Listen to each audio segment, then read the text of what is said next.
La communauté Chinyabuguma compatit avec la communauté des Kalehe qui vient de perdre plus de 450 membres et des milliers de disparus à la suite des inondations causées par une forte pluie survenue en date du 4 mai 2023. Une délégation de la communauté Chinyabuguma sous la conduite de son président national Joseph Kinzo s'est rendue à Kalehe le lundi 15 mai en vue de se rendre compte de ce qui s'est passé sur les lieux, mais aussi présenter les condoléances de toute la communauté Bashibahavu de la République démocratique du Congo.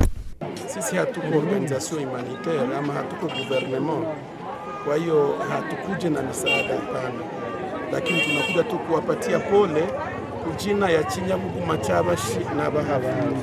Ni kuwashukuru na kuwasi kuendelea kukumbuka wakaaji wa Bushushu, village ya Bushushu, tuseme Kabushungu, Nyamukubi ama kwenye maafa zimefika. Tunashukuru kwa ile initiative na ile bonne volonté parce que haingekuwa saa zimoja mngesema mbo tume metre aende kule angalie bandugu zake, na wakati mnajijoindre kuyeye na bale wengine wana memba, inaweza kuwa ni kwetu imetujenga.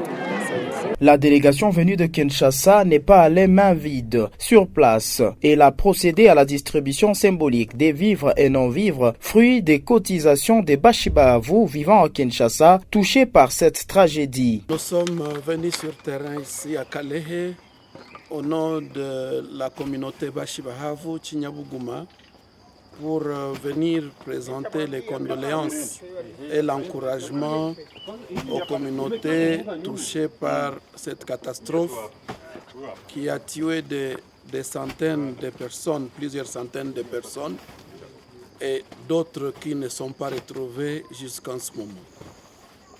Jusque-là, on a dénombré plus de 400 personnes décédées.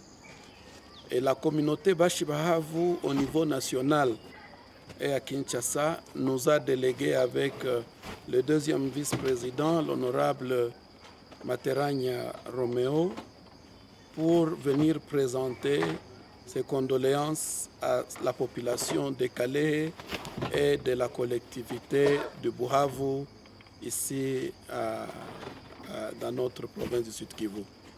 Voilà un peu l'essentiel de notre mission. Est-il vrai que pour ne pas se présenter comme de personnes non instruites dans notre culture africaine, il fallait que nous puissions venir avec quelque chose à main, et on est venu avec quelques centaines de pièces de pagne à distribuer aux femmes qui sont les plus touchées et qui sont directement touchées au niveau de leur famille. Au nom des bénéficiaires de cette assistance, les chefs du sous-village de Kabushungu, Paulin, lui-même victime ayant perdu son épouse et 2 enfants, a remercié les donateurs pour ces gestes qui restera gravé dans leur mémoire. Hali ya wakaji kwenye wanabakia ndio imekuwa problem. Ile ndaingia directement mwile kazi ya utetezi ambayo mtaendelea kufanya. Basi depuis le jeudi barabara haikwaki. Banafunzi hawaende ku masomo. Juboga ni kusema benye biko huku masomo iko kule Kanyunyi batafika hako namuna gani? Tukiwaza kubatia kunjia mai ni riski kuingine. Gouvernement ingefanya kazi yote ya kunani ifungule kwanza kanjia ingetusaidia. Même son des cloches du président de cadre des concertations de la société civile du territoire des Kalehe, Delphin Birimbi, est revenu sur d'autres besoins urgents de la population des Kalehe, parmi lesquels l'ouverture de la route et la réouverture des écoles. Il y a le problème d'eau potable dans les différents sites où les sinistrés seront accueillis. C'est déjà un problème. Il y a aussi le problème des maisonnettes pour que les sites soient aménagés. Et aussi, il y a le problème des structures sanitaires. Il y a plusieurs structures qui auraient accueilli les blessés de cette catastrophe, à l'occurrence de l'hôpital général d'Iusi, le centre de santé de Bushushu, le centre hospitalier de Mwimbira à Nyamukubi, il y a le centre de santé de Lushebere et le centre hospitalier de Nyabibwe. Mais, faute des ambulances, il y a certains blessés qui sont morts dans des structures sanitaires, puisqu'il n'y a pas eu des ambulances pour les évacuer vite vers les structures spécialisées de la province. Et donc, nous demandons qu'ils nous aident à plaider au niveau des décideurs du pays pour que les centres hospitaliers de Nyabibwe soient dotés d'une ambulance, l'hôpital général d'Iusi d'une ambulance, ainsi que le centre hospitalier de Mwimbiri à Nyamukubi d'une ambulance pour essayer de faire face à tous les problèmes que je venais de citer, mais aussi renforcer les médicaments à ces structures que je venais de citer.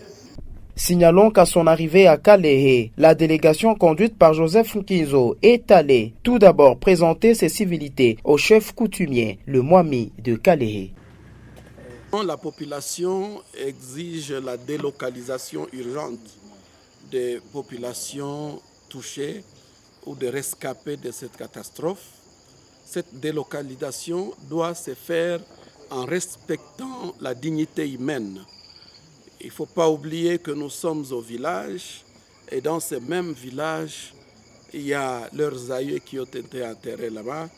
Il y en a qui ont leurs intérêts économiques dans cette région, d'où la nécessité de ne pas les amener très loin de leur endroit habituel, puisque une délocalisation qui ne respecte pas la dignité humaine, c'est une délocalisation déshumanisante. Voilà pourquoi nous, en tant que Chinyabuguma, nous sollicitons encore une fois l'appui du gouvernement pour une bonne délocalisation respectant la vie de la population. D'où la nécessité de les consulter et savoir exactement quels ils veulent, quel est le vrai besoin sur terrain. Encore une fois, nous insistons sur la mise en place d'un comité mixte au niveau de Kinshasa pour coordonner l'aide et réfléchir sur des actions durables pour éviter dans l'avenir qu'il y ait des affres aussi pareilles dans cette zone. Nous en avons connu en 2014. Voilà encore une fois, c'est revenu et diriger, c'est prévenir. Diriger, c'est prévoir. Diriger, c'est projeter dans l'avenir. Voilà pourquoi nous estimons qu'il est temps que nous puissions tirer des leçons de ce qui s'est passé ici à Kalehe et voir comment nous gérons l'avenir durable avec cette population qui doit être protégée.